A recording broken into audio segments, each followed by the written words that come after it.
TV Batuíra Portugal, para lá do amanhã. Ora, boa tarde a todos.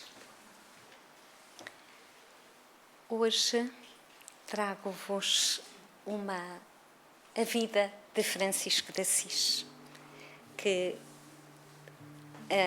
eu tinha lido já há muitos anos este livro e agora tive a oportunidade de rever. Vamos ouvir primeiro a oração de São Francisco para entrarmos no ambiente daquele espírito tão elevado. Onde houver ofensa, que eu leve o perdão. Onde houver discórdia, que eu leve a união. Onde houver dúvida, que eu leve a fé. Onde houver erro, que eu leve a verdade. Onde houver desespero, que eu leve a esperança. Onde houver tristeza, que eu leve a alegria. Onde houver trevas, que eu leve a luz.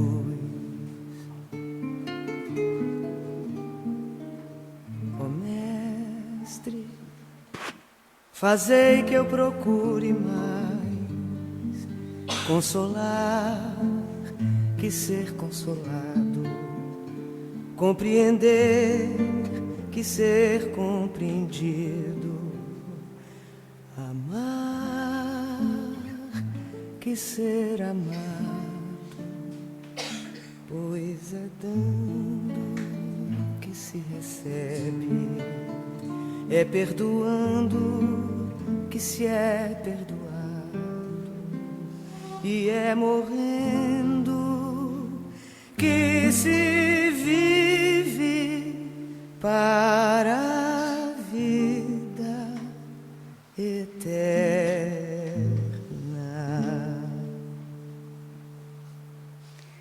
Nada melhor para começar a falar de Francisco de Assis do que esta oração que ele imortalizou e que nos vem falar de amor, não é? Como é toda a vida de Francisco e também dos que o preconizaram e que nos vieram falar de Jesus. A maior parte desta palestra vai ser precisamente sobre este livro, que é espetacular, que é Francisco de Assis, pelo Espírito Miramês. Então, o prefácio é-nos dado pelo Dr. Bezerra de Menezes, que nos diz assim: Francisco de Assis viveu a mensagem do Evangelho de modo a consolidar a palavra amor, fazendo-a sair da teoria e avançar para a prática do dia a dia. Este livro é uma bandeira de simplicidade, é um conjunto de regras, todas elas fundamentadas nos preceitos de Nosso Senhor Jesus Cristo. Ele abre uma compreensão mais vasta nos cambiantes da fraternidade pura e coloca os dois mundos em completa sintonia. Para que a caridade se possa fazer presente em todos os contornos da harmonia celestial, porque sabemos que um dia, quando evoluirmos, tudo será harmonia, tudo será bem-estar, tudo será felicidade e também tudo será amor ao próximo e trabalho em favor do próximo. Francisco de Assis foi, provavelmente todos já sabem, a reencarnação de João Evangelista. E João Evangelista, dentre os discípulos do Senhor, ele foi considerado aquele que mais se dedicou ao Mestre pela força do amor. Ele era ainda muito jovem quando assistiu com alguns familiares às bodas de Caná. Ele acompanhou Jesus em todas as suas alegrias, mas também nos seus mais difíceis testemunhos. Foi o Espírito, entre muitos, escolhido para consolidar o amor na face da terra. E foi, por si só, um exemplo de humildade e um exemplo de fé. Presenciou todas as virtudes vividas por Jesus. E dono de uma inteligência brilhante, ele utilizava essa mesma inteligência ao serviço de tudo e de todos. O livro Ave Luz fala-nos de todos os apóstolos E sobre João diz-nos que foi o discípulo que tinha no coração algo mais que faltava aos outros, de maneira a atrair a atenção do Mestre. Quando ele nasceu, diz-se que Salomé, a sua mãe, foi inundada por uma chama que foi vista por muitos pastores. A casa diz que ficou inundada de um perfume nunca antes sentido. E ele amava a natureza de toda a sua alma, amava as plantas e tinha um grande carinho por todos os animais. Ele conseguia entender inclusivamente a língua de todos os reinos. Imaginem como seria bom. Ou mau, às vezes, se eles estivessem a dizer coisas um bocadinho não interessantes sobre nós, não é? Ele não pescava, apesar de todos na altura que acompanhavam o Cristo, a maior parte deles serem pescadores, ele não pescava porque considerava que os peixes eram seres vivos com direito a viver como qualquer um de nós. Era uma alma de muita sensibilidade, dotado de uma visão extraterrena e sentia o ambiente dos anjos e conversava com eles como nós conversamos uns com os outros. O filho de Salomé crescera tanto em virtudes como em bondade e especialmente em amor.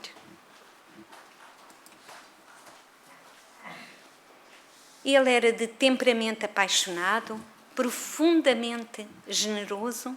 João e o seu irmão, Tiago, eles tinham carinhosas e simples, ardentes e sinceras as suas almas. Quando Jesus os chamou para os seguirem, eles eram ainda muito jovens. Então João, que era o mais novinho deles todos, e eles, incapazes de conter a sua alegria pelo chamamento, foram correr contentes contar à sua mãe, a Salomé. E Salomé, a esposa de Zebedeu, apesar de ser bondosa e sensível, não é? Recebeu a notícia com certo cuidado. Não era à toa que ela era mãe, não é? Nós, quando alguém nos faz uma boa proposta aos nossos filhos, vamos sempre tentar ver o que é que está ali por trás, não é? E Salomé procurou Jesus. Contou-lhe os fenómenos que acompanhavam João desde o berço, porque ele estava sempre em contato com os dois planos, e ela notara que desde cedo ele tinha uma tarefa em favor da humanidade. Assim, uma tarefa semelhante à do Cristo. Nós mães, com o nosso ego enorme, que o nosso menino é sempre melhor que os outros, não é? Então, ela pediu com humildade a Jesus para que ele abençoasse os seus filhos e que, quando chegassem ao reino dos céus, que cada um se pudesse sentar, um à sua direita e outro à sua esquerda. Tiago e João, assim como se tivessem percebido o que a mãe tinha dito, rodearam o mestre e um pôs-se à sua direita e outro à sua esquerda. Mas Cristo, fixando os seus lindos olhos em Salomé, respondeu serenamente: não compete a mim decidir. No entanto, se eles suportarem tomar comigo o cálice amargo, preparado para mim há milénios, rogaremos ao nosso Pai Celestial que os mantenha na minha companhia, para que a felicidade aumente em meu coração e a tua vontade será satisfeita, se for esta a vontade de Deus. João teve a oportunidade de conhecer todos os discípulos e de conviver com todos eles, inclusive nas suas mais difíceis provas. Ele esteve sempre junto de Jesus. Ele presenciou as várias curas fantásticas do Senhor. Ele fez parte dos 3 no Monte Tambor, quando só foram 3 escolhidos, ele, Tiago e Pedro. Estava no Jardim das Oliveiras, onde Jesus orou antes de ser preso. Assistiu às pregações mais profundas do Mestre. Presenciou a sua entrada triunfal em Jerusalém, sentado num burrinho, e subiu ao Calvário para se despedir do Mestre.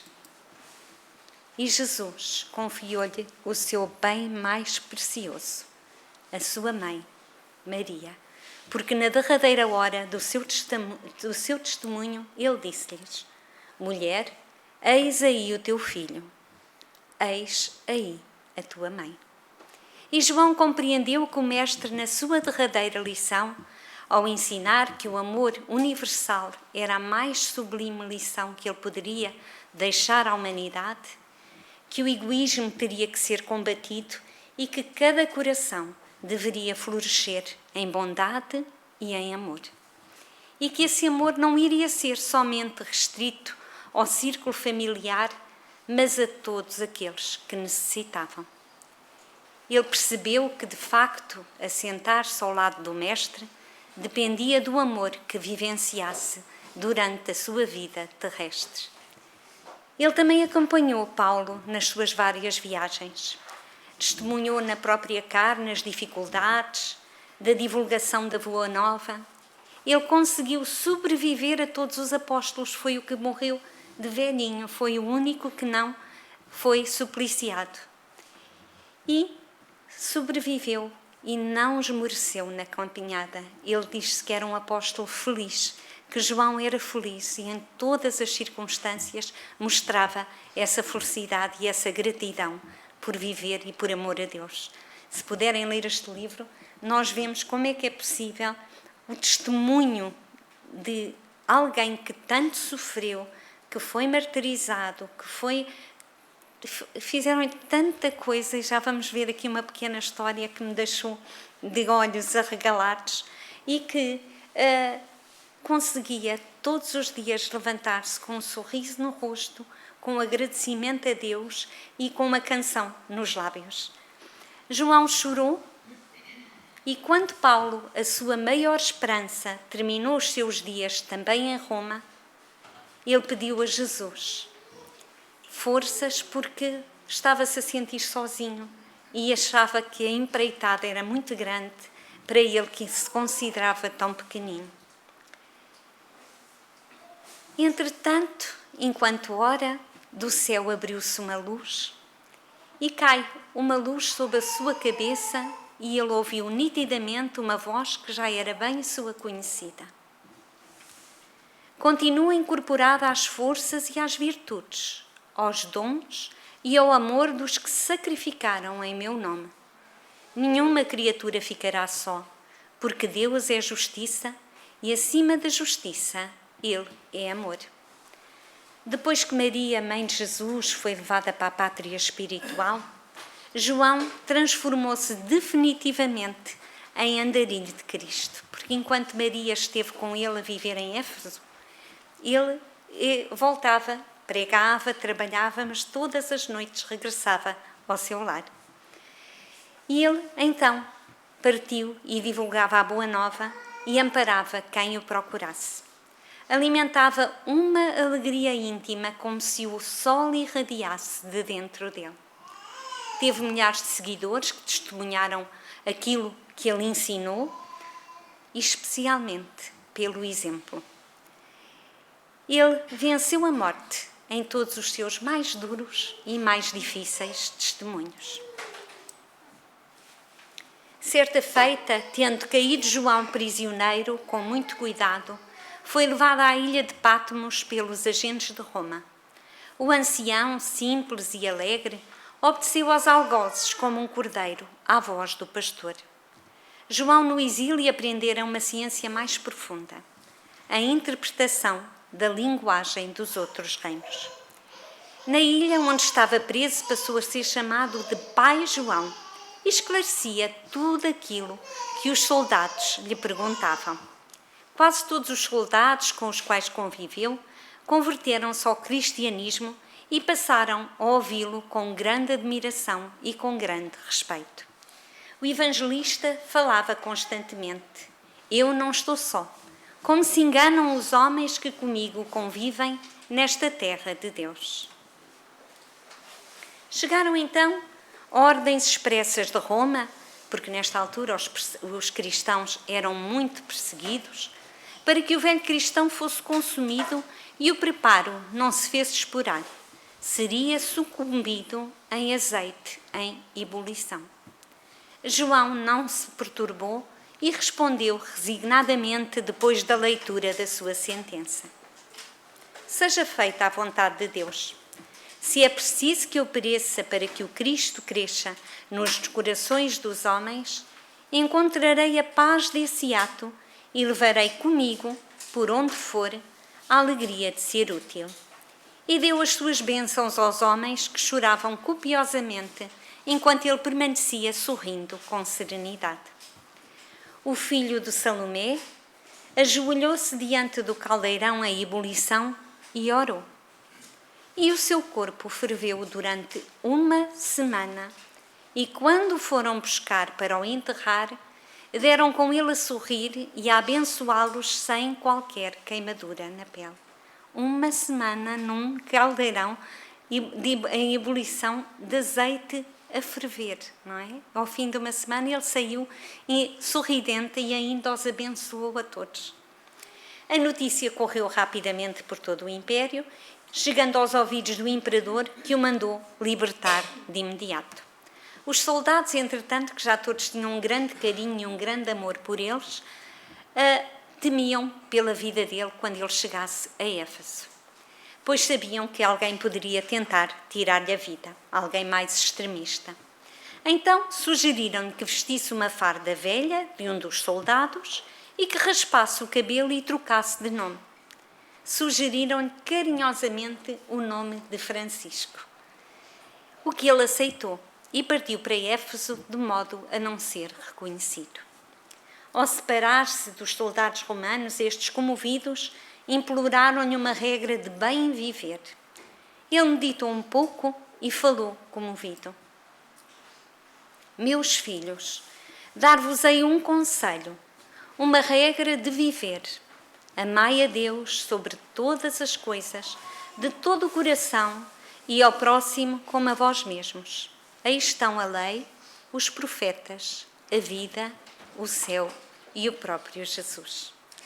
E o livro conta que quando ele embarcou na lanchazinha, que um cardume de peixes o seguiu por todo o caminho até ao outro extremo do acho que era um rio, mar, era um mar. E então diz que também de repente o céu fez-se negro. Porquê? Porque centenas ou milhares de aves voavam sobre ele e também o acompanharam ao seu destino. O livro conta-nos que Pai Francisco foi logo amado por todo o povo de Éfeso, pela sua humildade, pelo seu amor a todas as criaturas e pelo prazer de servir a quem precisasse dos seus préstimos. Frequentemente, João voltava à ilha de Patmos e foi ali que João Evangelista entrou em êxtase e escreveu o Apocalipse. Soube-se mais tarde em Éfeso, que era uma grande cidade da Ásia Menor, que os soldados que tinham vigiado e ouvido o apóstolo na ilha de Patmos foram todos apanhados nas catacumbas perto de Roma a assistir a pregações e todos eles foram crucificados. Foi o último apóstolo a despedir-se da terra. Ele morreu com quase 1 século de existência e 80 anos de vivência cristã. A descrição do seu regresso à pátria espiritual neste livro é maravilhosa. Jesus disse a João: convém que fiques até que eu volte. Estas foram as palavras que ele disse antes de partir, confiando-lhe as ovelhas mais amadas, o seu rebanho, ou seja, todos nós, toda a humanidade. E João voltou para demonstrar na primeira pessoa que o Mestre podia sempre contar com ele na sua missão de amor pela humanidade, tão sofrida. E precisamente no século XII, o servo querido, nessa época, conversando com Jesus e com os discípulos, anuncia a sua ida para as regiões de luz junto ao Pai. João manifestou vontade de acompanhá-lo. Jesus ia ascender aos mais altos planos e João queria acompanhá-lo. Amava-o muito, mas o Cristo disse-lhe: convém que fiques até que eu volte. E João regressou novamente à terra, mais uma vez, ao corpo físico, no século XII, na personalidade de Francisco de Assis, para assentar as bases de volta para o Mestre. Foi ele quem abalou o mundo com a sua dignidade espiritual, com o seu amor sem limites. E foi ele o responsável pelo regresso de grande parte dos religiosos de todo o mundo aos ensinos primitivos do Evangelho. Porque, depois de 1000 anos de cristianismo, na Idade Média, também conhecida no período arcaico como a Idade das Trevas, começou o período mais negro da nossa história. As cruzadas, a Inquisição, a peste, a fome. Foram abertas as portas da treva e ela foi tumultuada pelos agentes das sombras. Contudo, Deus, na sua divina programação, não se esquecera das devidas proteções, porque, a fim de preparar o ambiente espiritual para Jesus reencarnar entre nós, Jesus era um espírito muito evoluído e diz-se que Jesus sofreu mais com a descida vibracional dos altos planos onde se encontrava para reencarnar ainda num corpo imperfeito, do que sofreu com a sua crucificação. Portanto, imaginem quanto é que não foi o sofrimento e a sua abnegação por amor a todos nós. E então, nessa altura, tiveram que fazer o quê? Tiveram que preparar o ambiente da Terra, porque Jesus não reencarnou sozinho, Jesus encarnou, porque Jesus nunca reencarnou, nunca teve mais do que aquela vez fisicamente na Terra. Mas o que é que a espiritualidade fez? Vieram muitos espíritos superiores fazer a limpeza da Terra, mesmo os próprios agentes da natureza, tudo foi preparado para receber Jesus e mesmo assim o sofrimento dele foi muito grande. Então o que é que eles fizeram? Como a Terra nessa altura não era muito hospitaleira, era um bocadinho inóspita, tínhamos espíritos muito trevosos, o que é que fizeram? Foi dada a ordem do plano espiritual a que eles ficassem encarcerados durante 1000 anos para que não perturbassem o plano espiritual. Então, o que é que sucede? Deus, com a sua misericórdia divina, não deixa que ninguém fique estagnado. E ao fim desses 1000 anos, deu a ordem para que fosse libertado novamente esses irmãos a fim de tentarem a evolução. Mas a coisa não correu muito bem, não é? Portanto, começaram logo com as cruzadas. A Igreja, já um bocadinho deturpada dos valores do Mestre, entra em guerra pela Terra Santa, enviando até crianças para a guerra. Colocam Jesus na ponta da espada em vez de no coração. Mais tarde, a Inquisição, com a desculpa de combater a heresia, mata e tortura em nome de Deus. É preciso lembrar Jesus e o seu postulado de amor, de mansitude, de caridade, e nada disso estava a ser praticado na Terra. O Vaticano estava como um gigante a quem a cegueira fizera esquecer a nobreza espiritual e encontrava-se abatido no seu próprio domínio. Foi nessa época que o mundo espiritual, sob a regência de Cristo, se movimentou para que a Terra recebesse novamente um dos seus discípulos. João Evangelista iria renascer na cidade de Assis com uma corte de companheiros para cumprir a vontade do Senhor, pelo seu amor à humanidade. E iria chamar-se precisamente Francisco, que foi o apelido que tinha tido quando esteve escondido como João Evangelista. João Evangelista renasceria na cidade de Assis. Era o amor mais vivo de Jesus a beijar novamente o solo da terra. Mas ele não iria reencarnar sozinho. A espiritualidade amiga nunca reencarna sozinha. Vêm sempre, não é bandos, mas vêm sempre juntos, todos para trabalhar pelo amor comum, pela humanidade, não é? Nós vemos na altura do Cristo quem eram aqueles supliciados nos circos cristãos. Não eram como nós. Eu, se visse um leão à minha frente, não cantava, eu fugia de certeza, não é? Portanto, eles cantavam e sabiam que o seu sacrifício iria servir de exemplo e iria despertar todos os corações. Como é que seria possível alguém, em nome de Deus, ir para a morte cantando, não é? Mas ele, então, como disse, não iria reencarnar sozinho. Eram 200 discípulos escolhidos e testados para a grande tarefa de difícil cumprimento, pois a renúncia, o desprendimento, a humildade e o amor seriam a tônica de todo o seu ideal. E dentre os mais destacados irmãos estava António de Pádua. Todos eles foram escolhidos e testados para esta grande tarefa de muito difícil cumprimento, porque era necessário renúncia, desprendimento, humildade e especialmente amor. Era a tônica necessária para levar esta tão grande tarefa a bom porto. Enquanto na Terra milhões de pessoas procuravam soluções para os seus problemas do dia-a-dia, havia nos céus outro tanto, como aquele grupo de almas iluminadas que se juntavam com o objetivo sublimado de ajudar sem ser conhecido. O filho de Salomé prevenia aos seus discípulos. A tarefa ia ser muito dura e então instruía-os.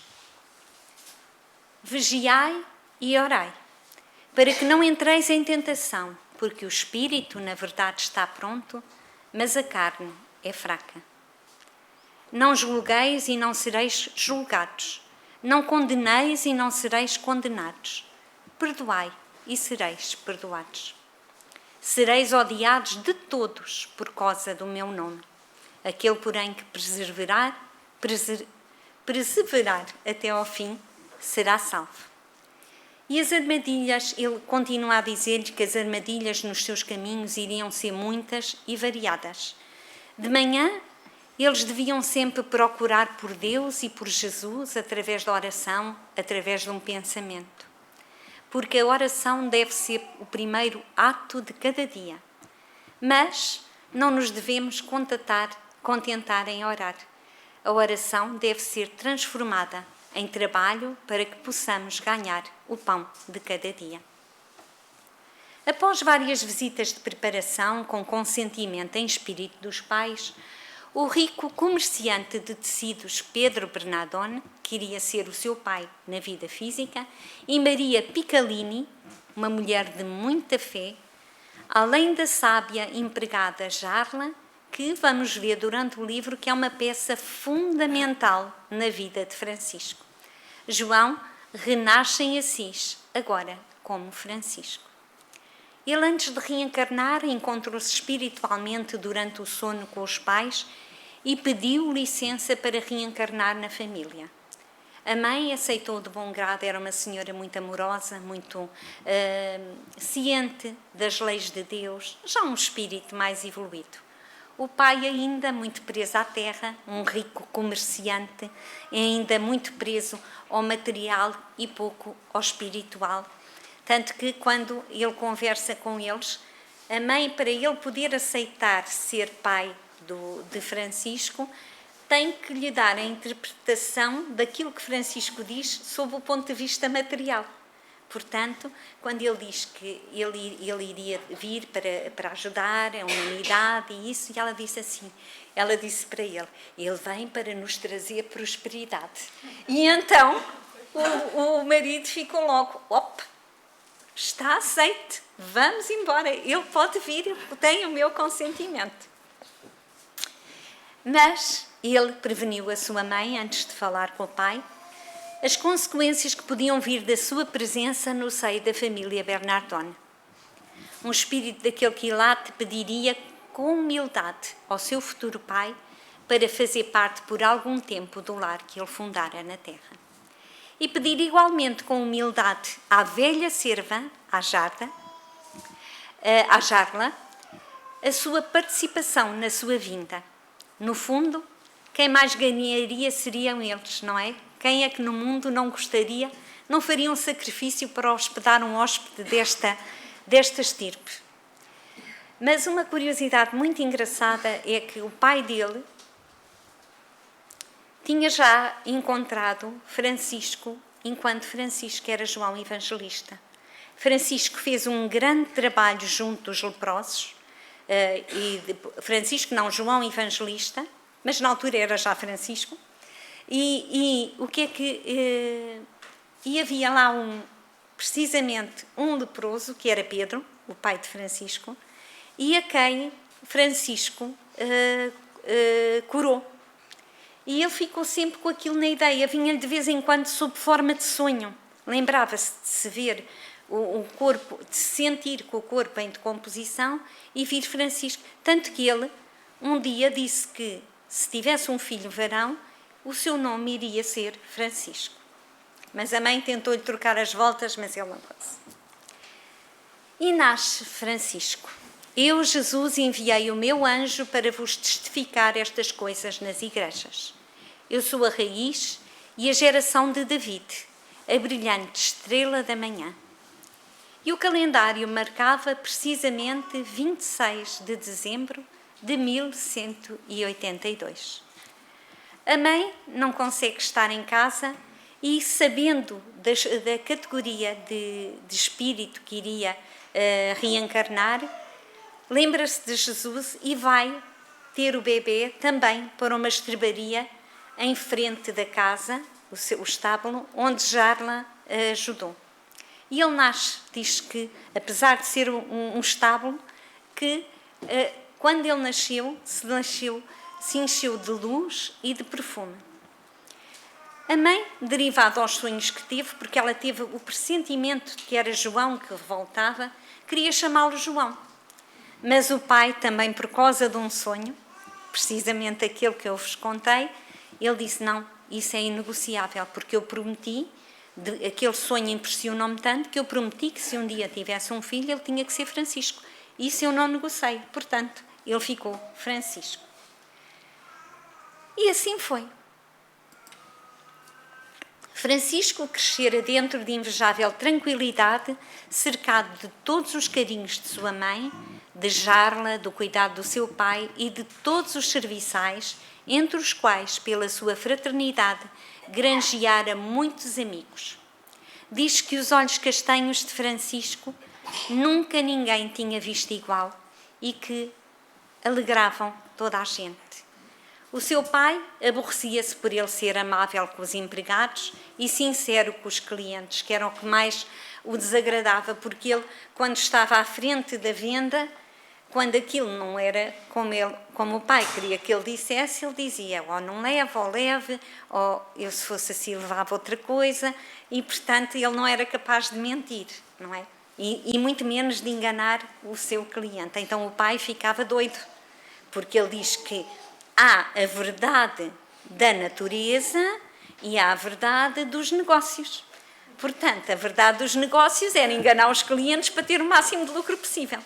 Portanto, estão a ver o desafio nascer um ser de luz num pai tão materialista. Ele diz, inclusivamente, Francisco, da maneira como tu falas com os clientes, arriscamos-nos a perder o negócio e a ficar pobres. O rapaz ouvia em respeito e em silêncio, porque era muito obediente, mas não concordava com a filosofia de vida do pai. Por esse motivo, sendo difícil para ele conviver com aquele estado de coisas, tinha ímpetos de renunciar e partir da própria casa onde morava. Sem dúvida alguma, Deus não aprovava aquelas práticas. Sem dúvida, os seus caminhos eram outros. Mas a sua mãe aconselhava. Toda a opressão gera malquerência, toda a imposição gera ódio, e todo o julgamento apressado nos diz, pela experiência, que o errado é em verdade, o julgador. Não queiras servir nunca de motivo de escândalos. Respeita as ideias e a vida alheia. Francisco não concordava, mas respeitava, não é? Nós vimos o Evangelho, honrai pai e mãe, aquilo que nos diz, não é? Em primeiro que nada, devemos-lhe tudo, devemos-lhe a vida que nos permite vir mais uma vez à Terra, poder tentar progredir, que é o único meio de ajudar a nossa evolução. E via como os servos e os trabalhadores eram tratados pelo seu pai, o que muito desagradava. E ele, pelo contrário, era sempre muito amável, cordial, tinha sempre uma palavra de consolo, um sorriso, sentava-se ao pé deles a ouvir as suas histórias para o horror do seu pai, mas debatia-se sempre em conflitos íntimos e falava com Deus para pedir orientação. Meu Deus, por onde devo começar? Porque ele sentia que tinha um chamamento, mas não sabia por onde começar. Quer fazer alguma coisa de bom em benefício da humanidade. Como é difícil ser útil. Como é difícil compreender os nossos deveres diante da nossa consciência. Como é constrangedor ver e sentir a opressão nos outros. Mas Jesus falava-lhe em pensamento e esclarecia-o. Francisco, não tentes mudar o destino desses homens de uma só vez. Cada um está no lugar certo pelo bem que a natureza lhes quer. Os desígnios da providência não falham, meu filho. E não penses que eles se encontram desamparados, pois cada criatura recebe de acordo com o plantio que fez em eras remotas. Um pequeno exemplo, ele foi a uma quinta, não é a quinta, aquilo na altura tinha outro nome, pronto, uma senzala, uma coisa assim, que era do pai, onde tinha centenas de escravos, onde eles trabalhavam de sol a sol, à custa de chicotadas. Comiam pouco, dormiam em fardos de palha, portanto, eram muito maltratados. E ele olhou para eles e viu... Então, um dia foi à fazenda, é isso. Um dia foi à fazenda e o que é que fez? Olhou para eles e viu-os, e então convidou-os a todos para almoçar na fazenda. Muito desagrado do capataz, não é? Então, ele foi e eles... Nunca ninguém os tinha tratado assim, dançaram, cantaram, e ele enterneceu-se por eles serem tão maltratados. Foi quando Jesus lhe diz isto. E ele pede-lhe, nessa altura, para olhar para o lado espiritual deles. E ele, quando olha, não vê alguns escravos, de facto, que ainda eram pessoas que estavam naquele nível evolutivo que precisavam de estar, porque ainda não iriam compreender as grandes verdades, mas via outros que tinham sido capatazes de outrora, donos de fazendas. Portanto, eles estavam a resgatar e a sentir na pele aquilo que tinham feito. E então, por que é que não podemos retirar, não podemos fazer, mudar aquilo que Deus é Pai, Deus é amor, não é? Portanto, não podemos tirar, de facto, as provas de ninguém. E o Pai zanga-se por ele defender a todos e pergunta se ele julga que é Jesus para retirar a cruz dos outros. Mas Francisco diz uma frase que marcou muito e marcou-me muito. Meu Pai, eu não pretendo tirar a cruz das costas de ninguém, mas sim ajudá-los a carregá-la. Porque nós vimos no Evangelho segundo o Espiritismo que Jesus nos diz que nós não podemos, não sabemos porque é que a pessoa está a passar pelas provas, porque é que a pessoa está a passar por aquele sofrimento, não é? Mas quem sabe se nós não somos o consolo que Deus arranja maneira de entrepor entre nós e eles para dar uma palavra, dar um sorriso, às vezes um alimento, às vezes um abraço, às vezes só ouvir, não é? Já alivia tanta pessoa. Portanto, de facto, nós não tiramos a cruz dos ombros de ninguém. Isso só Jesus, só Deus pode fazer. Mas podemos sim ajudar a carregá-la. E se nós ajudarmos a carregar uns aos outros as nossas cruzes, as cruzes de certeza que serão mais leves para todos nós. E assim, ele, para sair de casa, torna-se soldado para defender Assis, porque ele pensou, então, é assim, não posso, em casa não posso ajudar aqueles que estão em sofrimento, vou defender a nossa terra, vou defender Assis. E Francisco sente que tem que fazer algo em nome de Jesus.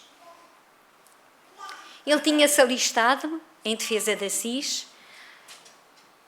terra onde depois fora derrotado e preso, jogado numa cela como um cão. Ele é libertado por se encontrar gravemente doente. E o seu pai, que tinha ficado tão feliz de ele ir para a terra, para a guerra, para ser um homem, para deixar daquelas mariquices, dizia ele, de andar ali a falar com os escravos e com os empregados, e depois ele sai da guerra porque estava doente. Portanto, ainda ficou mais revoltado por ele não ter lutado e ainda por cima ter voltado num estado deplorável. Francisco, já bem disposto, pensou em alistar-se na cruzada, pois nela ia defender uma causa nobre. Quando se recupera, ele pensa que o caminho continua a ser através, de facto, de ir combater na Terra Santa. Ele alista-se, mas antes da sua partida, quando vai dar uma volta pelos campos que ele adorava andar lá, a mesma voz que constantemente lhe falava diz-lhe: Francisco, constrói a minha igreja. Francisco, constrói a minha igreja. Francisco, constrói a minha igreja. E Jesus fala-lhe aonde ele o pode encontrar. Não será certamente numa guerra santa onde os valores eram todos menos santos, não é? Onde combatiam em nome de Deus, mas pelo interesse pessoal do próprio homem, da posse, do poder. Mas, agora sou eu que vou fazer um bocadinho de suspense e nem preciso do João para isso, não é, João? E depois já vos digo onde o mestre diz que Francisco o pode encontrar. As águas deslizavam suavemente no leito do pequeno rio, como testemunhas da voz daquele que é o caminho, a verdade e a vida, a despertar no coração do seu mais chegado discípulo a sua missão de amor. E Jesus pede-lhe: reforma a minha igreja, ajuda a reconsiderar o que fez, tomando outros caminhos melhores, mais justos e mais brandos. Assim, pois todo aquele que dentre vós não renuncia a tudo o que tem, não pode ser meu discípulo. E ele, nessa mesma noite, nem conseguiu já deitar-se no luxo da sua cama. Diz que se despiu, tinha uma carpete, um tapete muito farfalhudo e muito quentinho no chão. Ele tirou e ficou toda a noite a dormir no chão frio. Porque ele sentia que aquele conforto, aquela opulência, não é? Que poderia estar a ajudar tanta pessoa, não tinha nada a ver com a maneira de ser dele. Então ele começa por reconstruir uma igreja que se encontra abandonada na sua cidade, pedindo esmola de porta em porta. Confrontado pelo pai, que o acusa de usar o seu dinheiro, o dinheiro do pai, para reconstruir a igreja, ir lá fazer um escândalo, Francisco despe-se em público e ali renuncia ao seu nome e à sua herança. Passa a usar uma espécie de saco para cobrir o corpo e atado por um cordão que ele próprio fizera. Eu pus aqui o cordãozinho, que é o símbolo dos franciscanos. Passa a viver com toda a modéstia e simplicidade, pregando o Evangelho e tendo cada vez mais almas e irmãs que o seguiam nos seus ideais de amor e de fraternidade. Ele, inclusivamente, houve uma história muito engraçada, eu não me quero perder porque queria acabar, mas não posso deixar passar esta história. Ele não tinha dinheiro para reconstruir a igreja e descobre que o vigário tinha o vigário, que era muito rico e que era de classes privilegiadas, tinha no seu quintal umas pedras que não usavam e que eram perfeitas para ele reconstruir a igreja. Então o que é que ele faz? Ele disse, é um homem de Deus, de certeza que me vai ajudar a reconstruir a igreja. Chega lá e o vigário diz, meu filho, as obras da igreja são feitas com o dinheiro dos fiéis, não são feitas com o nosso dinheiro. E ele ficou chocadíssimo, não é? Se quiseres as pedras, eu posso-te-as vender. E Francisco ficou muito chocado, mas disse, então faça um preço justo, eu compro-lhe as pedras e depois venho pagar-lhe numa certa data. Ele reconstruiu a igreja, mas na data ainda estava a reconstruir a igreja e o vigário apareceu a descompô-lo. Ele, coitado, era descomposto em todo o lado. E então ele diz assim, olha, eu agora no momento não tenho dinheiro, mas eu vou-lhe pagar, hoje ainda vou à sua casa pagar-lhe o dinheiro. Mas, entretanto, sob inspiração divina, faz, através do seu verbo, faz com que Deus fale pela sua boca e chama o vigário às verdades espirituais e ver o que é que ele andava a fazer. E então o vigário foi para casa, mas com aquilo a moer-lhe na cabeça, não é? Entretanto, ele chega, vai pedir de porta em porta aos fiéis, lá o ajudam e ele lá vai pagar o dinheiro ao vigário. E quando chega, o vigário está desfiguradíssimo, cheio de dores de cabeça, muito mal disposto, e ele dá-lhe o dinheiro e vem-se embora. O vigário, nessa noite, vai pegar no dinheiro e o dinheiro transforma-se em labaredas nas mãos dele. Queima-lhe as mãos e a voz da consciência só a remoer-lhe. Tanto que ele grita, vêm os empregados e os empregados não veem nada, porque aquilo era tudo espiritualmente, não é? Mas ele ficou com as mãos queimadas. Entretanto, ele começa... pronto, foi o que ele precisava para voltar ao caminho, porque ele depois confessa, depois tem uma grande conversa com Francisco e diz que estava perdido e não se sentia bem, tanto que ele nessa noite foi dormir para a casa dos escravos. Já nem conseguiu dormir na casa dele. E no dia seguinte depois vai ter com Francisco, pede-lhe, ele despede-se da igreja e pede para ir seguir a obra de Francisco. Francisco foi a Roma para pedir ao Papa que lhe desse ordem para que se movimentasse no seio da igreja. Não era padre, mas pertencia à igreja por coração. O Papa não o recebe e ele escreve-lhe uma carta, não podendo falar com ele, que era na altura o Papa Inocêncio III, enviou-lhe alguns tópicos das regras, nas quais iria basear a vida de todos os franciscanos. Inspirava-se nas passagens do Evangelho, para que houvesse maior segurança que estava a falar ao homem de Deus e aos seus cardeais. O pedido é recusado e só após um sonho revelador é que o Papa aceita recebê-lo e diz-lhe: nós concordamos que a vida que pretendes levar com os teus seguidores é a réplica da nossa verdadeira vida e que o Evangelho do Nosso Senhor tem de renascer algum dia, como nos primórdios do cristianismo nascente. Porém, a humanidade ainda não está preparada para esse reino dos céus na terra. Este é o grande impedernido, Francisco. Prepara, meu filho, as regras que queres. E Francisco, então, em companhia de 12 apóstolos também, homens de Deus que se encontravam ansiosos por saber o resultado da sua conversa com o Papa Inocêncio III,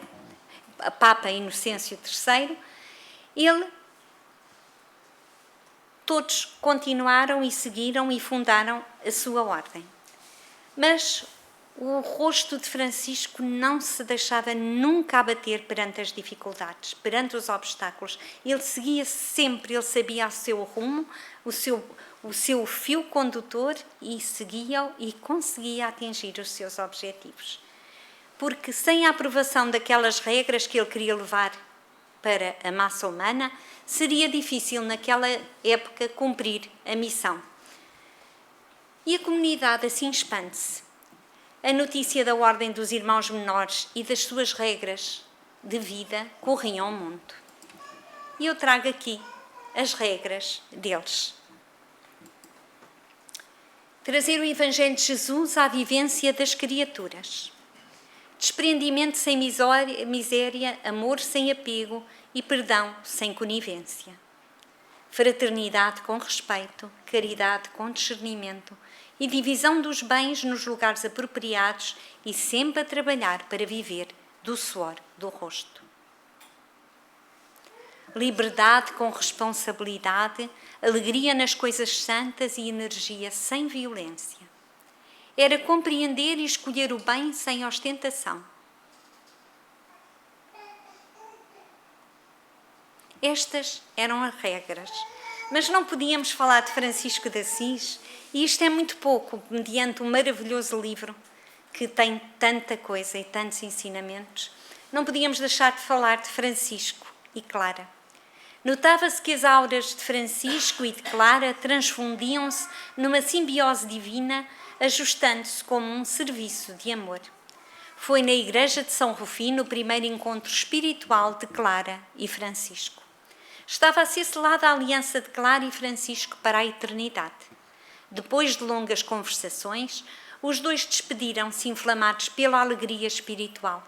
E Francisco partiu cantando hossanas ao Senhor por mais uma vitória de Cristo nos caminhos do mundo. E pensou intimamente: as pedras estão no mundo, basta juntá-las para construir a grande casa de Deus. Voltarei quando as flores nascerem.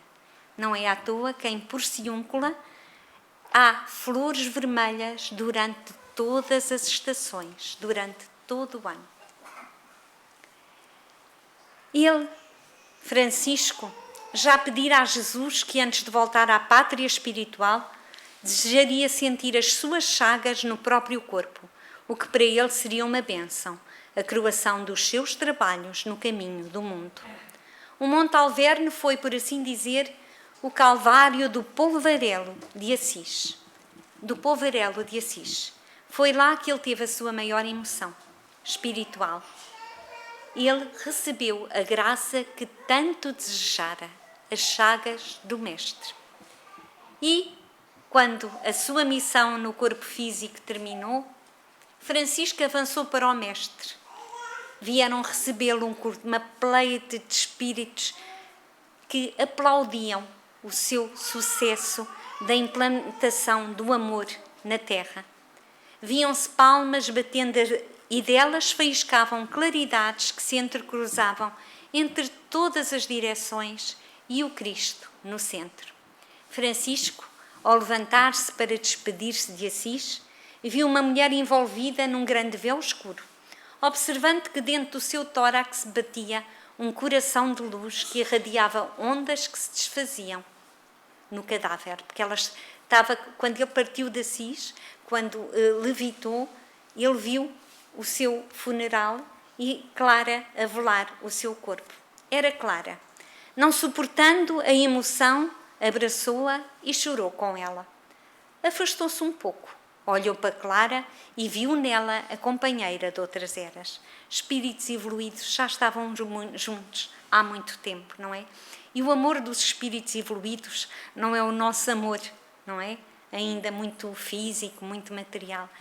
O amor dos espíritos evoluídos, aquilo que se lê nas descrições, é um encontro de almas, que é o verdadeiro amor, o amor sublime, não é? Vibrar pelo mesmo trabalho, vibrar pela mesma doação, pelo mesmo encanto. Só isso, não é? Imaginar, porque eu ainda não tenho consciência disso.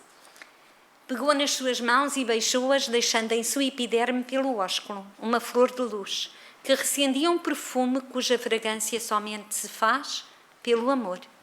Ergueu a cabeça e beijou a testa de Clara, onde fulgia uma estrela brilhante de claridades indescritíveis. A Santa de Assis sentiu a presença espiritual do Pai Francisco e falou pelo pensamento, com emoção, onde a alma quebrava o véu que os separava. Eu tinha trazido a fala dela toda, porque tem aqui muitos ensinamentos. Será que posso acabar? Será? Dá-me mais 5 minutinhos? Posso ter mais 5 minutinhos? Já, agora acabo. Francisco, sei que vives na eternidade. Pelo que me ensinaste, nada morre quanto mais a alma, fagulha divina, saída da divina expressão do amor.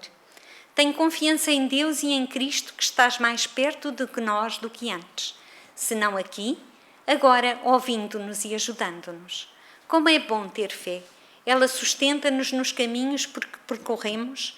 Ela ajuda-nos na grande lavoura onde semeamos as sementes do Evangelho, trabalho gratificante que nos alimenta e nos refarta de esperanças. Pai Francisco, se porventura nos escutas neste momento, ouve novamente, não nos deixes cair. Por vezes, sem a tua presença material, sentimos-nos fracas e somos muitas que dependemos de muito amor que nem sempre temos para dar.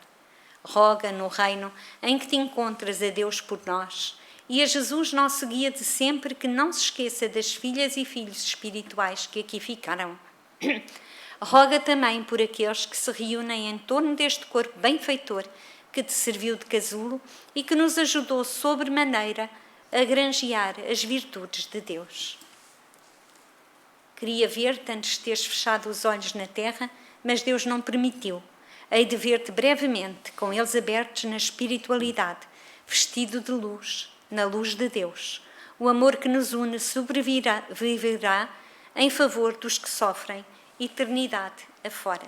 E assim partiu Francisco para o plano espiritual. E, conforme vos disse, e para terminar, aquele suspense que Jesus revelou a Francisco, Jesus disse a Francisco: e quando quiseres a minha companhia, sabes onde estou? Estou ao lado dos estropiados, ajudando-os a andar com firmeza. Estou ao lado dos famintos, ofertando-lhes pão. Estou ao lado dos sofredores, aliviando-lhes as chagas. Estou ao lado dos oprimidos, dando-lhes esperança e conforto. Estou ao lado dos desabrigados, conduzindo-os para onde existe teto. Estou ao lado dos nus, com agasalhos que lhes possam minorar o frio. Estou ao lado dos presos encarcerados pela violência do poder. Estou ao lado dos que ajudam por amor.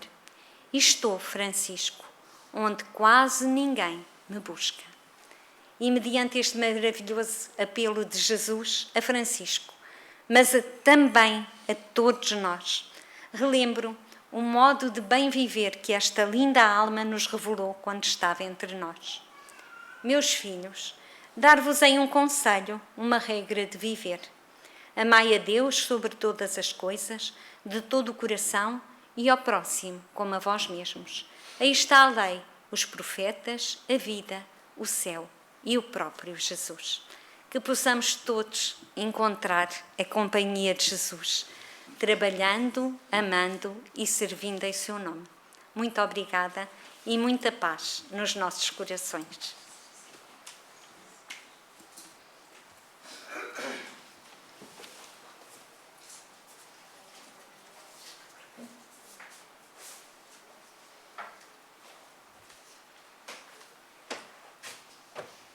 Então, boa tarde mais uma vez.